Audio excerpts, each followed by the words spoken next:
Alors, on accueille Ray Lalonde pour parler de la NBA qui sera de retour sur les ondes de RDS en fin de semaine avec plusieurs matchs à l'affiche, donc les matchs des Raptors et la finale également un petit peu plus tard au cours du printemps. Écoute, tu as travaillé, toi, pour la NBA. Tu as commencé à travailler en 92 pour la NBA. Tu n'étais pas le plus grand fan de ce sport-là lorsque tu t'es joint à ce circuit-là. Qu'est-ce qui t'a converti au basketball? Bien, premièrement, j'étais un gars de hockey, un gars de football. Puis, à un moment donné, il est arrivé une opportunité dans la NBA de me joindre à leur bureau à New York. Alors, tu comprends que ça aurait été n'importe qui m'appellerait à New York pour aller dans cet univers de sport-là. Je serais allé. Je suis allé, c'était la NBA. Une ligue, à l'époque, déjà très progressive. Ils sortaient des Jeux olympiques de Barcelone en 92 avec la Dream Team. Fait que déjà, on voyait la vision de David Stern d'emmener la NBA à une échelle planétaire. Alors, commence ce processus, puis je me joins à la NBA, puis là, c'était comme un poisson dans l'eau à New York, dans cet univers-là. Alors, rapidement, je me suis converti. J'ai appris, j'ai fait mes devoirs, j'ai travaillé fort. C'était pas un sport que je connaissais, à part que d'être partisan, fan. Mais là, tu deviens vraiment impliqué, intégré profondément dans la culture dont tu dois apprendre. Pas longtemps après, ils m'ont envoyé en Europe. J'ai travaillé 8 ans pour la NBA. C'est un souvenir mémorable. Ça fait une éternité dans ma tête, mais je savais à l'époque que la NBA allait devenir, grâce à la vision de David Stern de conquérir le monde, allait devenir ce qu'elle est aujourd'hui. La plus grande ligue singulière de sport sur la planète où tous les meilleurs joueurs d'une discipline se retrouvent dans une ligue. Et la NBA a une structure d'opération relativement similaire à celle de la Ligue nationale quand on regarde ça. Tout à fait. Sauf qu'on peut s'entendre pour dire que du côté de la NBA, on parle de davantage de gros sous, un côté lucratif beaucoup plus important que la Ligue nationale. Mais parle-moi de l'impact que ça peut avoir, ça, auprès des jeunes, entre autres, la NBA. On dirait que ça les attire plus. Il y a un côté spectacle intéressant. Il y a un côté spectacle, c'est un jeu très simple quand même. Un ballon dans le panier, ça coûte pas cher. Les garçons et les filles peuvent jouer. On joue en Afrique, on joue en Asie, on joue au Canada, on joue à l'intérieur, on joue à l'extérieur.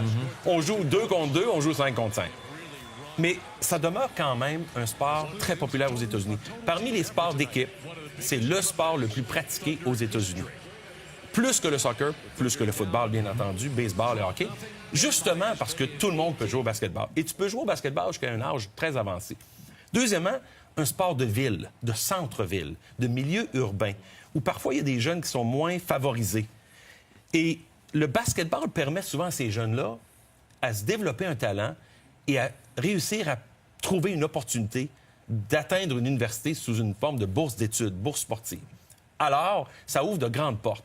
Et l'ambition et l'aspiration que la NBA a apportée aux jeunes fait en sorte que tu as des jeunes qui autrement n'auraient jamais pu accéder à un niveau universitaire à l'étude, d'atteindre l'université, de s'éduquer et d'un jour peut-être espérer à la NBA et gagner beaucoup d'argent. Parce que pour revenir à ton point, Fred, c'est une ligue avec un cap salarial de 99 millions de dollars. C'est une ligue qui est dans les milliards de dollars de droits télé annuellement.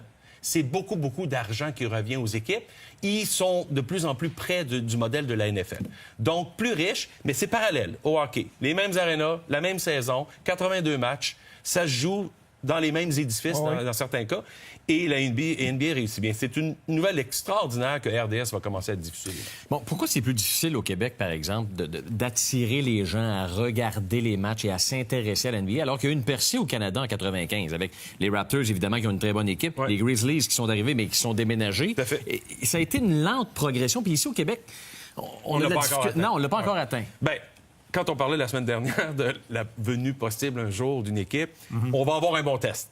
Parce que si les gens peuvent être au rendez-vous à RDS pour suivre les matchs, les Raptors et la finale de la NBA, bien, on va avoir déjà une idée, un symbole qui a de l'intérêt au Québec. Mais pourquoi c'est pas là? C'est parce que c'est pas encore dans la culture des écoles élémentaires, secondaires, en éducation physique, par exemple. C'est pas toutes les écoles qui adoptent. C'est plus de difficulté à trouver une ligue de basketball pour un jeune.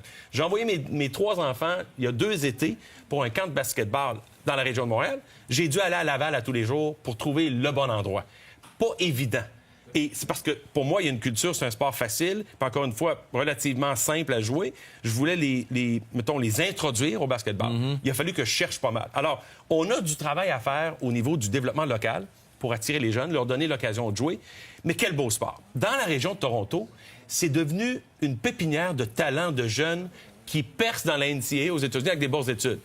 Le prochain, là, R.J. Barnett, qui s'en va à Duke cette année, un jeune originaire de Toronto. On pense à Andrew Wiggins il y a quelques années. Il y a beaucoup de talent en Ontario. Il y en a moins au Québec.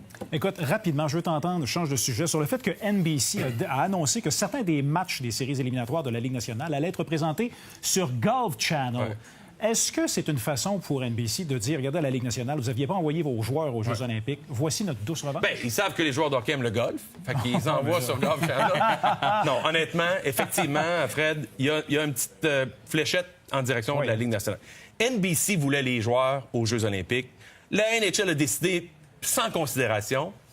NBC se reprend en disant, on a plusieurs plateaux, CNBC, MSNBC, NBC, USA Network, mais on va mettre quelques matchs à Golf Channel. Aucun rapport, aucune raison. Il y avait de la place dans la programmation. Il aurait tassé quelques émissions. C'est M. Lazarus de NBC qui dit à M. Batman, excuse-moi Gary, mais j'ai pas de place pour toi. Le retour de l'ascenseur. Absolument. C'est ça. OK, Ray, Merci, Ray. Intéressant. Salut. Salut. Bye.